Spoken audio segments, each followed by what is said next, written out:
I'm sad. Sad day. Okay. Vaccinations. Does the term make you cringe? If so, it shouldn't. Today I'll be speaking on the importance of vaccines and why they should be mandatory in hopes of persuading you all to consider vaccinating not only your children but also yourselves. Vaccinations are health benefits made available to anyone in favorable conditions. They can be received by infants as well as adults. I am able to speak in front of you all on vaccines because I have done an extensive amount of research as well as looked at various viewpoints on the issue being discussed. In order to convince you of the pros to vaccines, I will be touching on the subjects of autism, herd immunity, the minimal problems, and the results seen by this medical breakthrough. Now, to get things started, I will be giving facts on the link between autism and vaccinations. Where did the belief about vaccines causing autism even come from? According to Stacy Mincer and E. Haygood's book, Your Baby's Best Shot, published in 2012, this controversial theory was first brought up in a medical journal entitled The Lancet. A study that was published in this was led by Andrew Haygood and co-conducted by 12 other researchers. The study results were released in 1998. The report linked the MMR vaccine, which was the vaccination for mumps, measles, and rubella, to autism in children. The public ate this information up immediately. The study was retracted years later because it was proved false. Wakefield was stripped of his medical license. It was too late, however. Parents had already fallen into misconception. Studies have been done over multiple years and throughout a number of countries in order to try to find errors with vaccines. For example, a 16-year study was undergone in Finland from the years of 1982 to 1998 based on the same element studied by Wakefield. This means that researchers were looking for a connection between the MMR vaccine, gastrointestinal disorders, and autism. 3 million cases were put under the microscope. This is far more than the 13 that Andrew Wakefield and his team studied. Out of these cases, gastrointestinal problems were experienced by 31 children in succession to receiving the MMR shot. After more research, the scientists were able to conclude that these troubles were not a result of the MMR vaccine. 0 incidents of autism were recorded. Ingredients are another popular topic of discussion. Some adults are wary when it comes to vaccines because there are dangerous additives such as aluminum and formaldehyde in certain vaccines. These adults didn't do their research, though. If they did, they would find, as I did when I searched vaccines.procon.org, that the amounts of these substances used in vaccines is so low that they do not affect patients' health negatively. In fact, there are higher levels of aluminum in a mother's breast milk than there are in vaccines. Thimerosal is the mercury compound that parents are often concerned with. Contact with mercury is obviously very toxic to the human body. I found that this intimidating ingredient is eliminated completely, or at least diminished greatly, from vaccines aimed for children under 6 years of age. In addition, vaccines must undergo 10+ years of research before they meet the public. Therefore, the safeness of vaccines is ensured. Furthermore, I was able to observe while reading Your Baby's Best Shot that this type of mercury compound is classified as ethyl mercury. The way that ethyl mercury works with the body is that it is processed out in approximately 3.7 days. This period of time is too short for detrimental levels to collect. This means that thimerosal is not a threatening factor. Since I have now proved vaccines to be safe, I would like to discuss herd immunity and what exactly it means. Herd means group, and that is the basis of this idea. Vaccines.procon.org let me know that people who are too young or who are not in the right health to receive vaccines rely on herd immunity to protect them from disease. Herd immunity is when a community is vaccinated. If 92 to 94% of a society is immune, then the 6 to 8% of unvaccinated individuals are highly likely to be safe from a predator illness. I was able to speak with Larry Ballard, who has a master's degree in biology and who is also a medic in the Army, on the risk that unvaccinated people pose.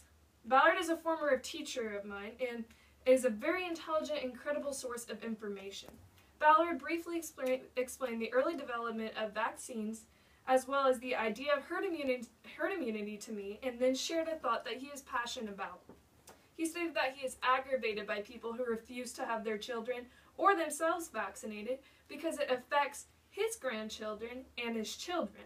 He did not like the idea that children could catch the disease and in turn distribute it to young children or people in poor health. If the desirable herd immunity is not met, lives of innocent people are put at risk. I learned from watching Nova, Vaccines Calling the Shots, that this very instance was seen in France in 2001. This year in France history was very devastating. Approximately 15,000 cases of measles struck the French population because the herd immunity percent was only at 89. Similarly, in 2013, Brooklyn, New York, a measles outbreak resulted in 58 unvaccinated individuals contracting this horrific disease. This event was greatly shocking to doctors because the disease had been considered eliminated in the United States since 2000. This just goes to show that no matter how rare a disease, the threat still exists, and skipping vaccines is never safe. By this point, I hope that you are all beginning to form a better understanding of the general goal of vaccines and how they work in the human body. I'd like to move on to some statistics at this point. No medical discovery is 100% foolproof. With this in mind, I think that it's critical for me to go over a few cases where vaccines did have a drawback or two. While interviewing Larry Ballard, I got the chance to hear firsthand experience of the introduction of the polio vaccine. Ballard recalled to receiving the polio shot while he was still in grade school. He also remembered eating a sugar cube embedded with the vaccine. While the sugar cube strategy was clever, it did present a hazard. In Sonia Pemberton's 2014 documentary, Nova, Vaccines Calling the Shots, I was informed that this oral vaccine actually caused polio in 1 out of every 2.4 million cases. This threat was extinguished in 2000 by the dismissal of the oral dose and solved by the replacement of an injectable version of the same vaccine. So yes, there was a slight, and let me repeat that, very slight fault in this vaccine, but it was resolved. And as Larry Ballard phrased it, the good outweighed the bad. I read on vaccines.procon.org as for side effects, the most common reaction to vaccination would be an allergic one. With this being said, vaccines.procon.org reveals that only 1 in nearly 1 million patients have any problem with allergies. It is very unlikely to have worries as a result of vaccines. Some parents have complained that their children have undergone seizures after being immunized. While watching and listening to the film mentioned previously, I found that this can be true. The concept that these worried parents need to understand is that vaccines can only be a trigger for seizures, but they are not the cause. To wrap up this rather dreary section of the discussion, I would now like to follow with some positive results that society has endured because of vaccines. Vaccines have saved thousands and thousands of people throughout the years. According to vaccines.procon.org, roughly 2.5 million children are saved from diseases yearly due to vaccines. The measles death rate in children has lowered tremendously thanks to the measles vaccine. Death due to measles has dropped 74% since the shot was introduced.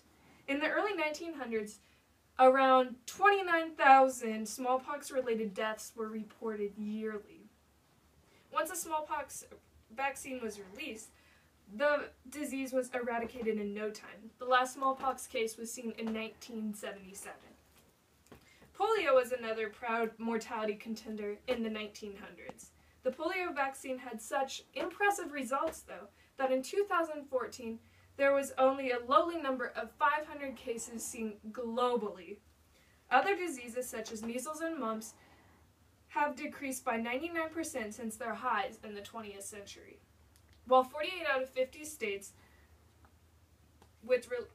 allowed students with religious exemptions to be pardoned from mandatory vaccines by the time of 2009, as written in Paul Offit's Deadly Choices, published in 2011, it is actually more expensive and timely to care for an illness than it is to pay for the vaccine in the first place. This means that it's always a good idea to be vaccinated in order to avoid hefty future medical bills.